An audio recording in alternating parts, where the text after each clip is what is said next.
Owuok Mombasa nyaka Ramogi koro dadhi nyaka Nyatike e kaunti ma Migori kama kawuono chendo mar ng'e gwengewa otere Millicent Adhiambo. E chendo mar ng'e gwengewa ma kawuono wang'iyo sigana mar Makalda ma yudore Nyatike kaunti ma Migori. To nying mar Makalda ni ne ochakore nade? Ma e ng'e gwengewa gi Millicent Adhiambo.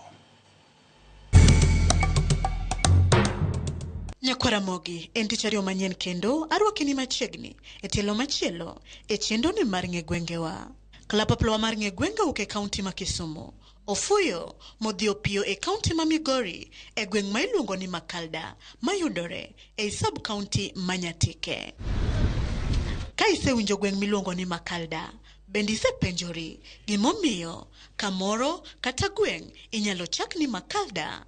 Machiegni mana kaka pile mokwongo wachako kod paro mopogore kowuok kuom jodak ma Makalda mondo ginyiswa ni to ginto ere gimomiyo giparo ni nochak gweng'ni ni Makalda.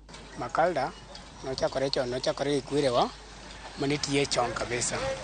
To Makalda kane ochako tiyo en kama pesa nitie, wagunda nobire mwaka mar machon kane winjo kaka kawuono ne pime nochako chon kabisa. Amando pokwa wuoyo gi iwuonwa kaka ne miluongo ni Nyatike. Wan gi Makalda to gi Nyatike. Nyatike en as a whole sub county to Makalda to wan Makalda area. Nyakwaramogi bang' winjo paro mopogore kowuok kuom jogweng' e wi gino ma giparo mademi chak gweng'ni ni Makalda, we koro wawinj anena ni pachgigo bende ket kod mar jogo kata jalno mane nitie ka gweng'ni ma Makalda ne chakore. Nying mar Makalda kama noae noa kuom wasungu e colonial, kipindi mar colonial nitie mining mane timo ka, to jok mane ka wasungu mane nika ema nobiro gi nying mar Nyatike to biro gi nying mar Makalda.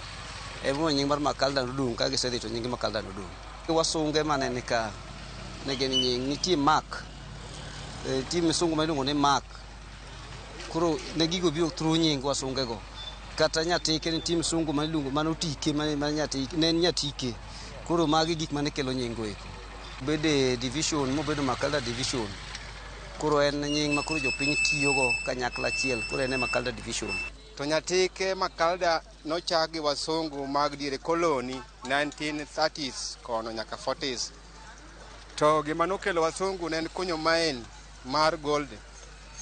Koro ne gitiyo, bang'e ne giwuok, to ne gin man gifwenyo ni gold ni e iye ka nikech wan wakia gimoro amora. Bang' winjo nonro kotero kod kaka nying mar gweng' mar Makalda ne obiro, we koro wawinj anena ni Makalda ong'ere kod wach kata tim mane. Kite gimong'ere ahinya ka ma nweng'o ma wan godo ka en mar kunyo goldi. Wasungu notiyo to noweyo bugni ka. Koro bugnigo jopiny ochako donje gi rieknigi ma gichako timo weche mag miningo ma gigike goldigo kendo koro gikunyo goldi nyaka sani pod gidhi kode mbele. Makalda ka ne onyuola ka yudo ka gima dhi mbele ka korka weche mag dongruok ne gin mana weche mag goldi. Indego wasungu ne osedhi. Nyaka gi samo wuoye ni endi pod goldi dhi mbele. To gin dongruoge mage ma jogweng' ma Makalda kwano. Lokruok manosebedogo chakre kipindi nyaka sani en ni wayudo offices mag sirikal ma wan godo ka. Mako wayudo office maka DC, maka DO, magi koro nitiere iye ka, to gi chief town be koro nie iye ka. Mago gik mano yudo tok kane Makalda no noserumo. Koro nwadong' kode kamano. To dongruok ma en godo, inyalo ni ng'ato golo mining kacha to dhi timo go gire moro ma ber. Dongruok man ka en igole gold.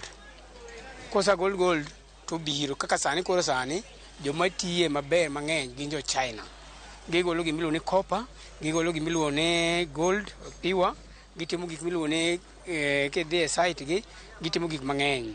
But sani koro waneno ka wabedo gi pogruok nikech dongruok waneno ka nitie en kigo ohala jokuoge onge kiang'o gima timore go onge. Ei dongruoge ma gikwanogo bende gin kod rem kosang'o maduoko gweng' ma Makalda chien. Dongruok ma Makalda osekelo kata ka ochakore chon othin kabisa nikech waneno ka gik moko mithoro chak kuondegi gin mana gik mana mathoro fail.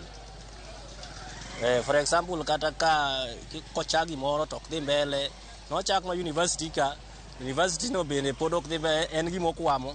Mar ariyo nokelnwa lam, ni wacho ni lam biro e Makalda ka kobakore gi weche mag goldigo.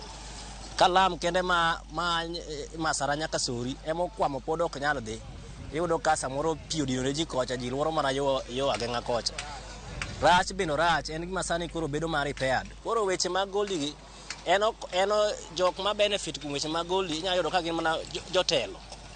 To wan kaka jok ma ok tie gold ni gima nyalo konyo en mania ng'ato tie gold to agolo ng'ate Makalda ka katero kato siri gi siling 50 mano jok ma tie gold ka.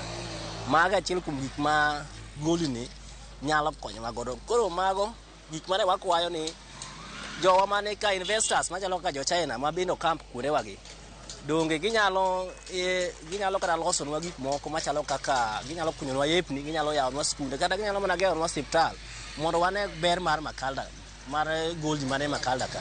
Midhiero masani koro wakale Makalda waka en midhiero mag weche mag land maka misungwe mano hongo e kipindi manokalo. Koro sechegi nodong' e lwet jopiny sirikal pod tawala go. Koro wan gi dictatorship mang'eny gik mitime ok itim ka uni thuolo nikech ne lwet sirikal. Jotelo matiye ma seche moko hinyo wan nikech inyalo ka jotelo go seche moko mako gi jo China. Ka gisemako gi jo China gin ema gi benefit.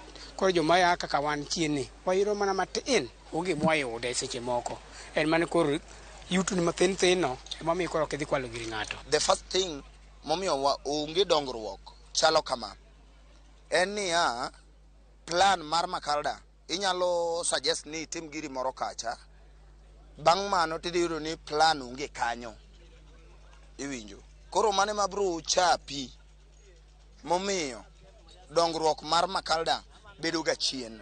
Sirikand kaunti no biro machiegni gi Nyatike ka mondo okel masinde mabeyo manyasani manyalo tiyo kendo nyalo pen kuonde mag gold mondo bed malach maber makata ka ji tiyo to ok ni gold odino ne ng'ato, gold onego ng'ato, kuonde ma tiyogo onego ng'ato mondo Nyatike ogerre.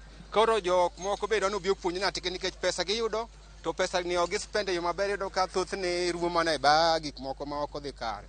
To ka gitiyo gi pesa ni maber to Nyatike nya dongore kendo gedo nyalo dhi mbele maber e Nyatike. Nyakwara Mogi gikanyo imochopo godo e giko mar tielo makawuono e chendo ni mar ng'e gwengewa ka juma manyien bende abro duogo ni kod nondo mar gweng' machielo omiyo kikidhi mabor medikete mane wang' joy mari mar Ramogi nikech kae ema nondo mar gweng' misegombo winjo ibro yude giko kone duto. Oriti masani nyinga Millicent Adhiambo kata kiero inyaluonga ni Nyaboma.